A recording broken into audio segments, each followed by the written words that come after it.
What is a time and materials contract? We interact with T&M work authorizations all the time, but what is the best way to manage this process? In this video, I will discuss the T&M contract and some tips and tricks for you to better manage the process, so stay with us.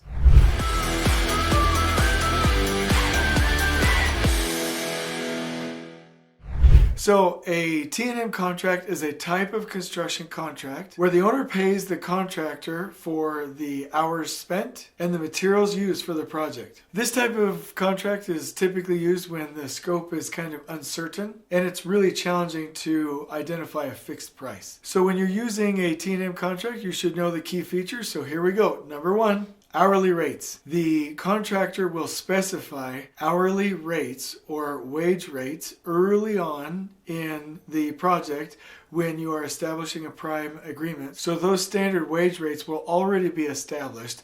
Different positions will have different rates, but basically you have to do your T&M based on agreed upon standard hourly rates.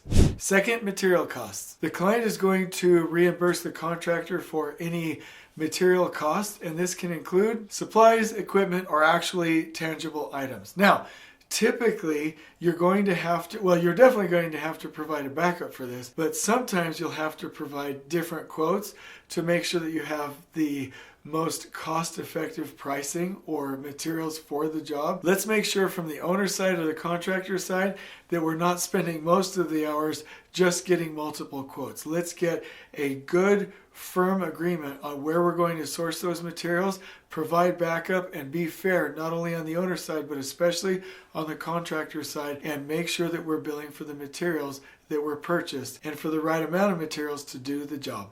Number three, one key thing that we really need to understand with T&M tickets, with T&M contracts, is that this really provides an opportunity for flexibility. The scope can change, the extent of the project can change if there's unforeseen conditions. This allows for that kind of flexibility and allows the work to continue. So that flexibility in certain circumstances is really quite beneficial. But we also have to know that there are risks. And that brings me to topic number 4, risk allocation. In this instance, the client bears the risk for this contract method because if it takes longer or is more extensive, or if you use more materials, right, which means that you're also using more labor hours, then the owner is responsible for reimbursing those additional costs.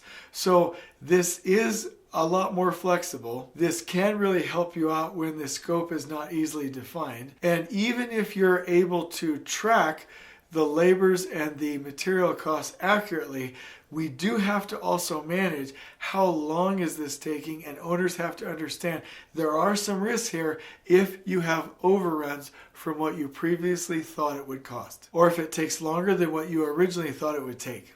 And so that brings me to topic number 5. There must be high levels of transparency. So between the owner or the client and the general contractor, or from the general contractor to trade partners, that transparency has to allow everybody to see the progress of the project, how it is going, how they are projecting. There has to be ultimate transparency on the tracking of the labor hours and the hourly rates, and who is doing those positions. There has to be transparency on the materials being used and whether or not any of it's being wasted. There has to be transparency in the documentation so that everybody feels like they know what's going on, they know what has happened, and they have a pretty good idea from a projection standpoint what is going to happen. So if you're going to enter into a T&M contract, if you're going to sign T&M tickets, you have to have high levels of transparency. So now I want to get into some suggestions, and I also want to get into some problems that you might face. So one suggestion is, as I go through this, if you have any other points that you want to share with me, if you have any comments, if you want to have a discussion, you have any other questions, please just comment down below. I'd also love, while you're there with your mouse, to click the like button. We do these videos for you to benefit this industry, and I hope you absolutely love them. So I'm going to give you some suggestions and some things to look out for right now.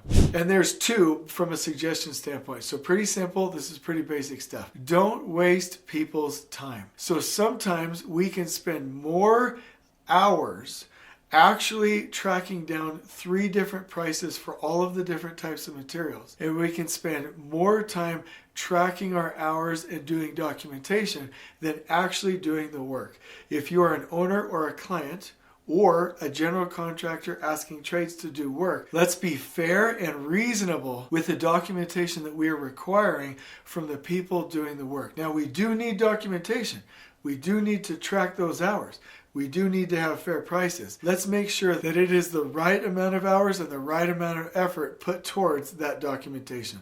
And second, a best practice is not to accrue a whole bunch of time and material tickets or T&M tickets at the end of a week or a month. Verifying that daily, preferably with pictures, and signing those tickets daily is key, not only for the customer, client, or owner and for the general contractor, but it also saves the trade partner because it's verified on a daily basis. There is no going back and questioning. We can verify right then, real time, and make sure that we are paying for the proper hours and for the proper materials and that everyone is on the same page.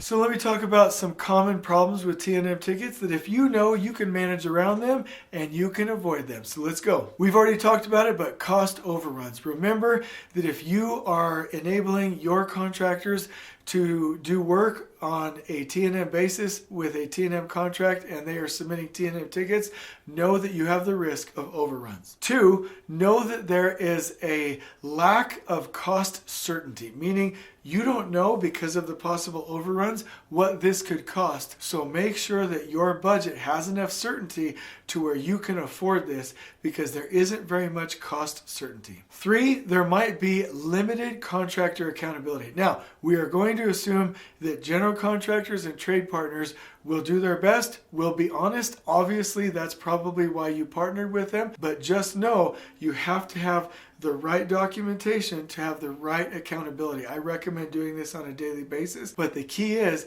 you can't just go tell somebody to do something on a time and material basis and just let them be and not check in, because then costs can exceed what you anticipated and you might not have alignment through that iterative process and you can feel like there's very little contractor accountability. In addition to schedule and budget overruns, you might also have an increase in scope, meaning that once you go do that remodel for that kitchen, oh, now we need to replace the floor. Or, hey, we're going to go do this excavation and we're going to do some potholing. Oh, actually, we have to do 2 or 3 more, right? Whatever example you want to have, know that the scope of the project can increase or creep, and that will definitely also increase your duration and increase your costs. Also know that you may be incentivizing inefficiency. So item number 6 that I'm going to mention here deals with doing things on an hourly basis. Contractors want more money, and I'm not saying they're bad people or doing anything dishonest, but they want more money. So they are not incentivized by shortening that duration.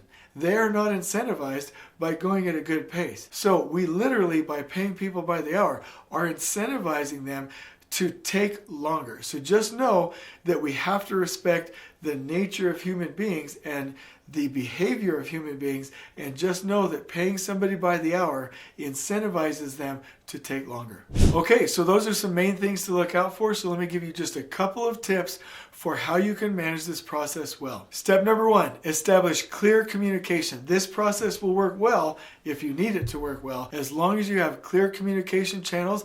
That means that you can discuss items real time, and you can also look at real-time factual information, pictures, and problems in the right format with the right turnaround times quickly. You must have the right communication channels.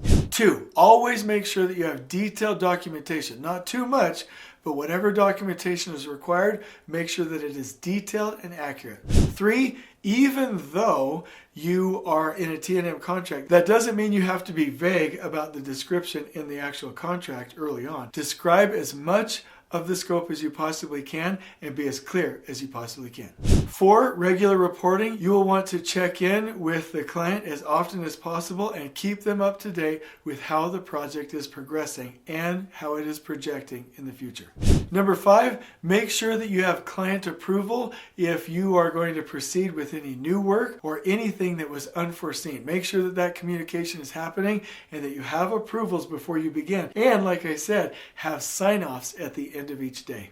And lastly, what I want to say is refine the process. Make sure that every step of this process works for both parties. There's going to be things that you need to adapt. There's going to be documentation that you need to change. There are going to be communication channels that you need to refine. But basically check in and make sure that the process is working. One of the key things that I would like to suggest is that if you're getting these tickets signed on a daily basis, make sure that you have experienced payment in a timely manner. I do not want anybody to accrue 2, 3, 4, 5, 6, 7 months of T&M tickets or T&M tickets throughout the whole project and then attempt to get paid and have to go through some kind of dispute resolution because you're not on the same page. The best thing to do is one piece flow, one process flow for the payment of your T&M contract. Handle this, have short payment periods, and make sure that you're doing continuous improvement throughout and improving the process for the win-win, or the win-win from the GC to the trade partner throughout, so that you can have a good experience when you need to use the T&M contract delivery method.